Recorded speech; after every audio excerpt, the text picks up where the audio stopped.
Among Seventh-day Adventist students of prophecy, one often hears two claims.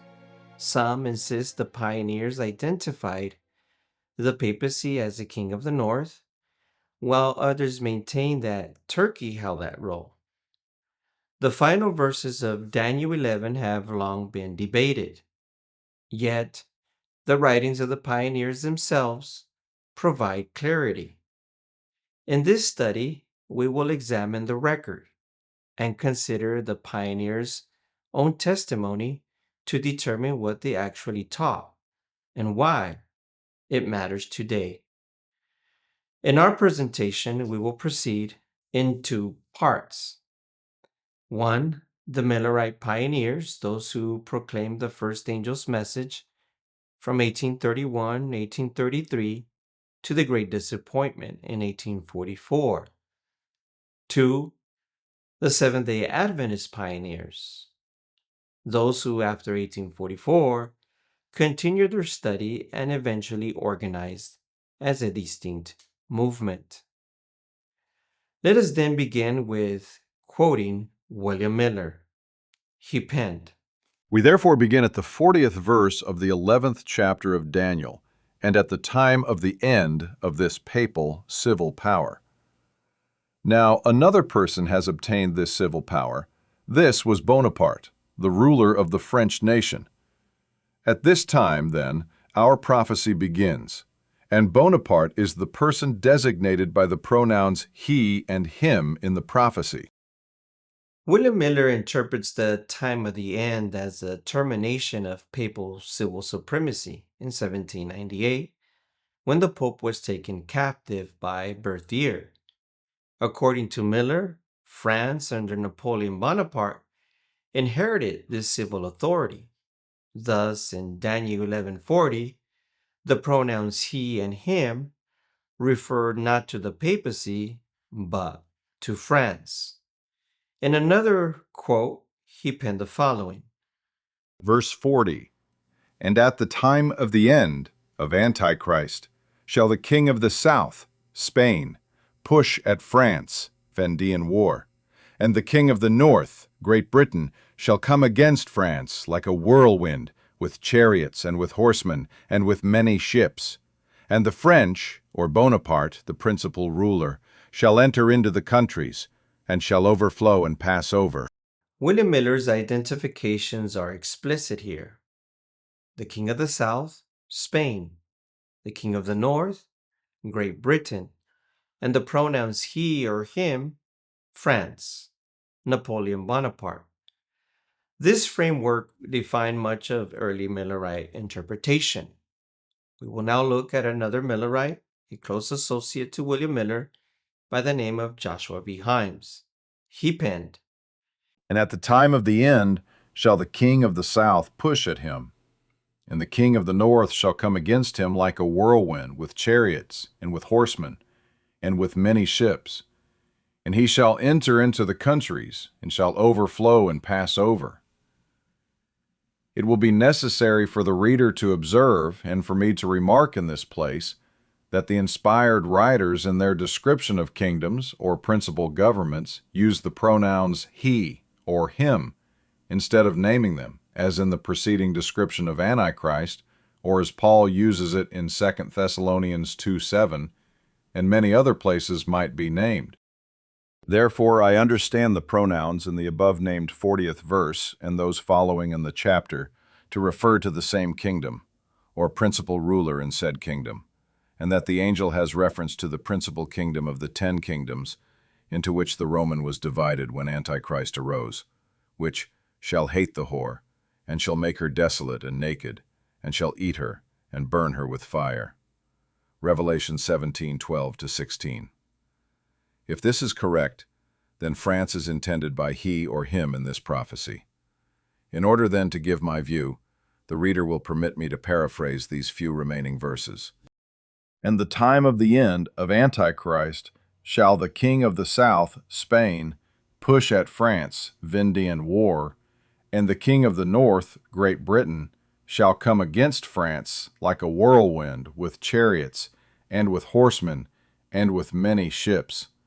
And the French, or Bonaparte the principal, ruler, shall enter into the countries and shall overflow and pass over. If this is correct, then France is intended by he or him in this prophecy. In order, then, to give my view, the reader will permit me to paraphrase these few remaining verses. And the time of the end of Antichrist shall the king of the south, Spain, push at France, Vendine war, and the king of the north, Great Britain, shall come against France like a whirlwind, with chariots, and with horsemen, and with many ships. And the French, or Bonaparte the principal ruler, shall enter into the countries, and shall overflow and pass over. Himes reinforces Miller's interpretation. He likewise identifies the pronoun him as France, the king of the south as Spain, and the king of the north as Great Britain. Like Miller, he emphasizes that the time of the end marks the decline of the papacy and the rise of France as a leading power. Let us turn to another Millerite by the name of Charles Fitch. He penned the following. Here we have a most striking epitome of the history of Bonaparte. All that was here foretold was true of him, as history abundantly shows. He did plant the tabernacles of his palace between the seas, in Italy, which we know is between two seas, and which has ever been the glorious holy mountain of the Romans. On the 15th of May, 1796, Bonaparte took possession of Milan in Italy, and at that place, on the 26th of May, 1805, he was crowned King of Italy. Thus he planted the tabernacles of his palace between the seas in the glorious holy mountain of the Romans. But he came to his end on a solitary island, as we well know, and none helped him. All these predicted events, therefore, are now in the history of the past. Fitch applies Daniel 11:45 directly to Napoleon. For Fitch, between the seas refers to Italy, flanked by the Adriatic and Tyrrhenian seas, with Milan as a symbolic center of Roman heritage. Charles Fitch saw Napoleon's coronation in 1805 as a fulfillment of prophecy, yet concluded that Napoleon ultimately came to his end and none helped him. Let us turn to another Millerite by the name of Josiah Litch. He penned the following. Such a system as is here described was the French Revolution. It was founded in atheism and triumphed in the overthrow of everything which interposed a barrier to their object. The seed of this revolution were sown by Voltaire, the noted French infidel, who in early youth vowed to dedicate his life to the extermination of Christianity. The king of the south shall push at him. At whom? The answer is, at the subject of prophecy in the preceding verses, the revolutionary government of France. That power is clearly antecedent to him in this verse, the king of the south. And who is the king of the south? The answer is given in the exposition of the first 6 verses of the chapter, which the reader can examine. It is clearly the government of Egypt. I do not know that there is a dissenting voice to the application of this term to Egypt in the former part of this chapter. Nor can I see any good reason why there should be in the latter part, as long as it was literally fulfilled in Egypt. That a collision did actually take place between the French and Egypt is notorious. Next came Saint Jean d'Acre in Syria, the king of the north, which was to come against him like a whirlwind. Litch departs slightly from William Miller and Himes. Litch identifies the king of the south as Egypt, the pronouns he or him as revolutionary France, and the king of the north as Ottoman Syria or Saint Jean d'Acre. This shows us that within the Millerite movement there was not an absolute uniformity. Yet, the majority consistently viewed the pronoun him or he as France. How about James White? In 1847, James White, in the following publication, A Word to the Little Flock, he wrote the following, quote, Michael is to stand up at the time that the last power in chapter 11 comes to his end, and none to help him. This power is the last that treads down the true church of God, and as the true church is still trodden down and cast out by all Christendom, it follows that the last oppressive power has not come to his end, and Michael has not stood up. This last power that treads down the saints is brought to view in Revelation 13:11-18. His number is 666. So in 1847, James White understood that Michael, Christ, stands up only when the final oppressing power of Daniel 11 comes to its end. He recognized this final persecuting power as being identified with the second beast of Revelation 13:11-18, whose number also is 666. However, 30 years later in 1877, James White found that his understanding didn't align with that of his brethren. By this time, the brethren believed Turkey to be the king of the north, and many were closely watching the Russo-Turkish War of 1877 and 78 as a possible fulfillment of prophecy, expecting it to signal the imminent loud cry and the close of the preaching work. Yet, James White cautioned that placing too much confidence in how unfulfilled prophecies will unfold can be dangerous. For if events do not align precisely with expectations, faith could be undermined.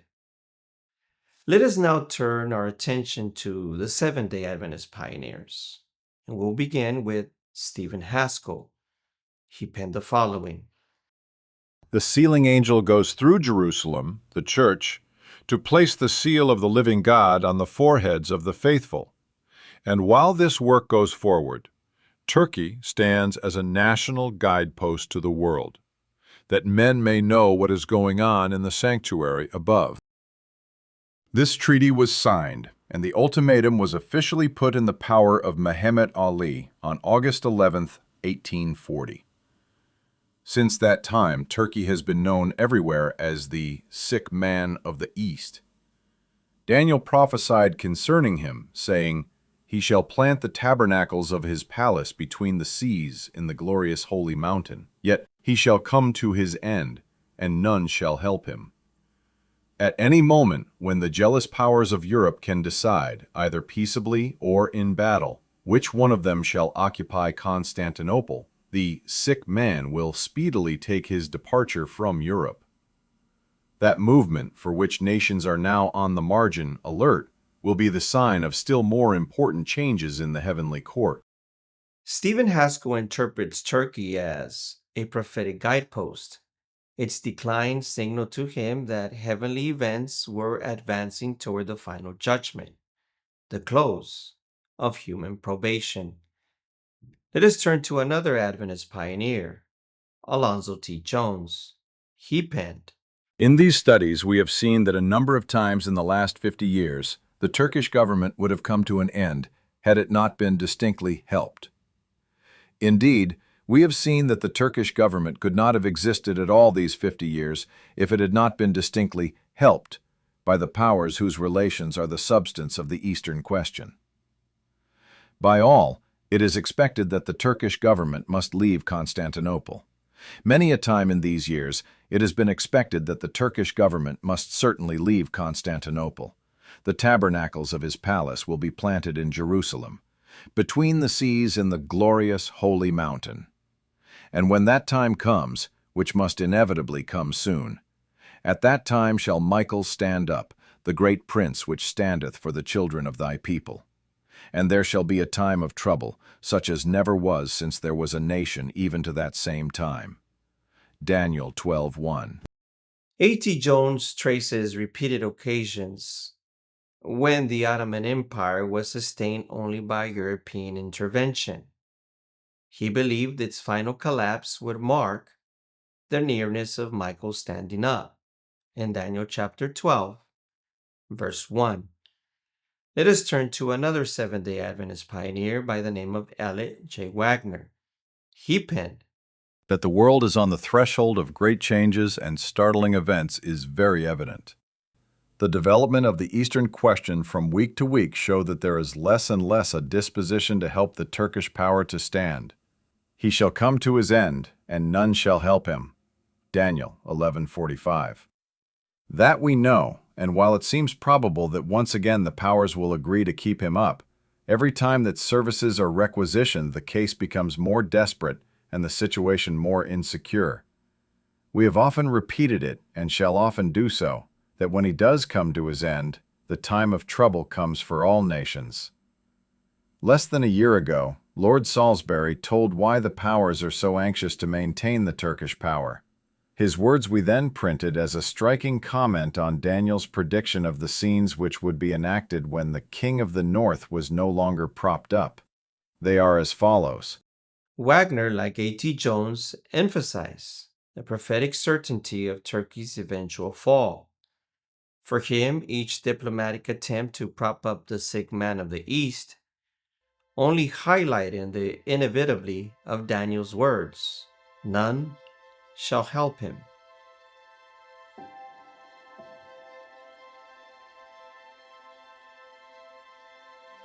By the mid-1870s, through Bible study led by Uriah Smith, a broad consensus developed among Seventh-day Adventist Bible students of prophecy, James White being the exception.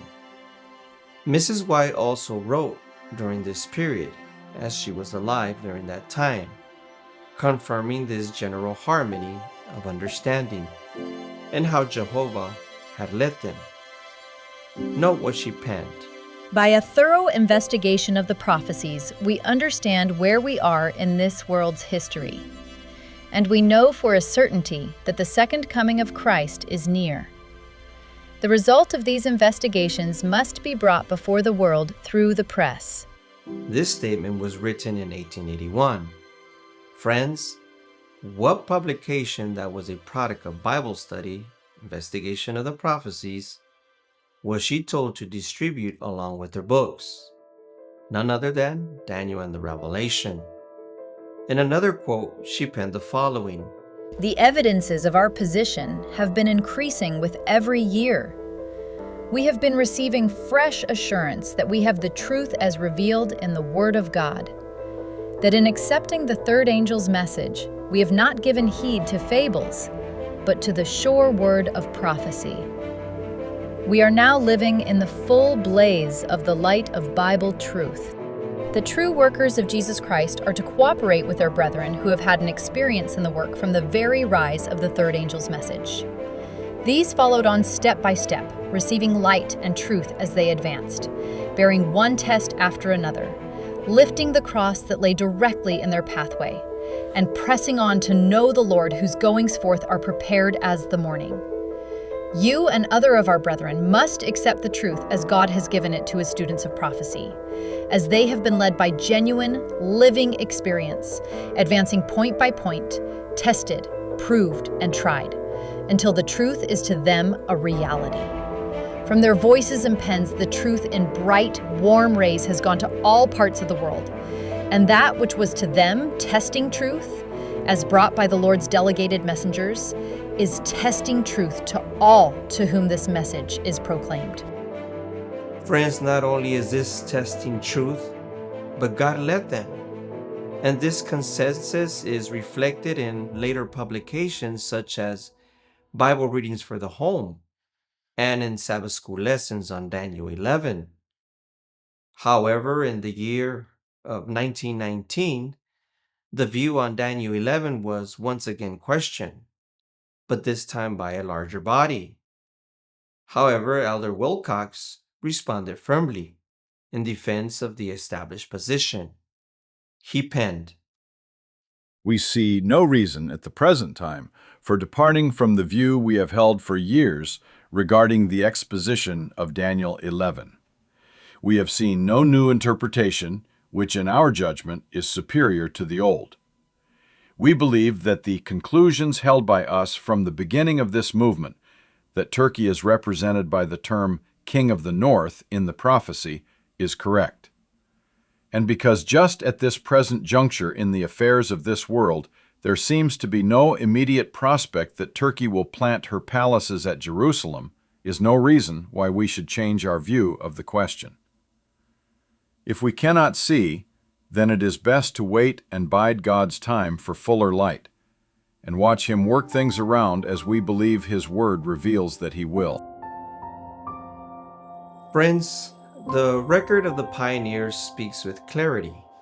They did not teach that the papacy was the king of the north in Daniel 11. To claim otherwise is to misrepresent the very foundation of our movement. We saw quotes by William Miller, Joshua B. Himes, Charles Fitch, Josiah Litch, and others. They all trace the prophecy in history.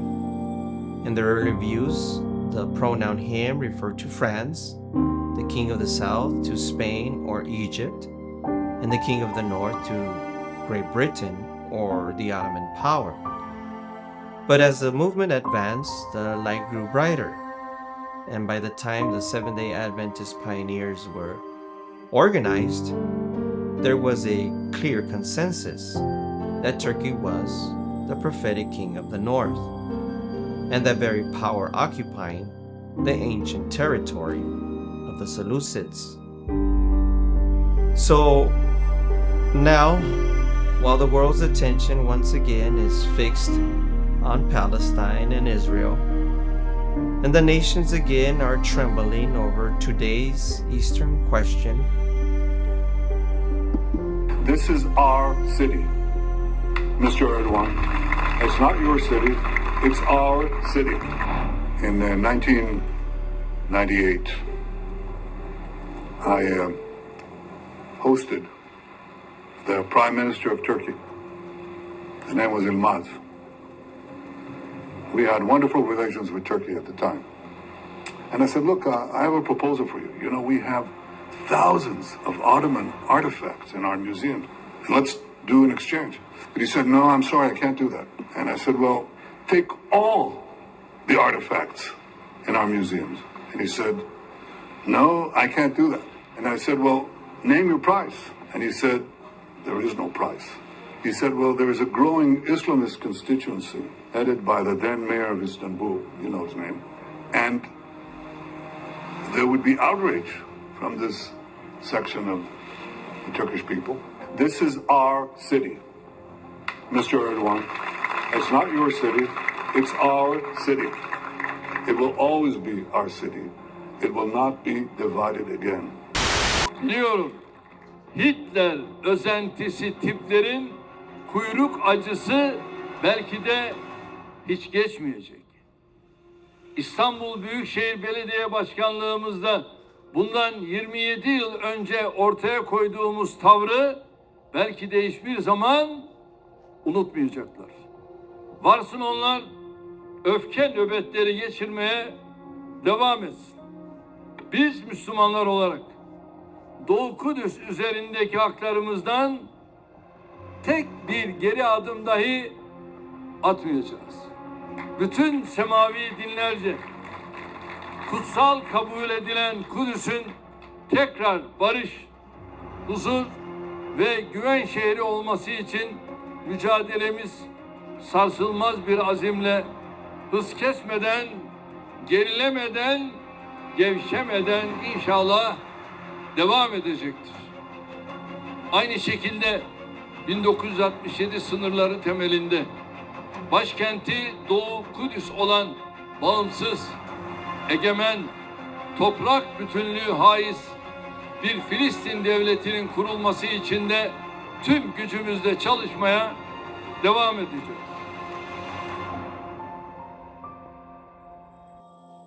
The question is, shall we abandon the very light Jehovah gave to us at the beginning? The pioneers were all united that the relocation of Turkey's capital into Jerusalem would be a prophetic waymark or a signpost marking the close of probation and the nearness of Armageddon. To depart from that testimony now, a departure from light, at this very hour, is to walk in darkness, when God has already given us light on the matter. Friends, the final and last movements will be rapid ones. Turkey long called the sick man of the East cannot stand forever. When he comes to his end, shortly after relocating his capital to Jerusalem, Daniel declares Michael shall stand up and probation will close. That means eternity is before us, as we witness right before our eyes the agitation over East Jerusalem today. The hour is late. The evidence is plain. Let us hold firmly to the truths given in the beginning and not exchange them for uncertain theories. We have no new message. There was light and there was unity in the movement on this very point. Now is a time to cling to the light given to us, to watch and pray as prophecy fulfills before our eyes, and to be ready for the soon return of Jesus Christ.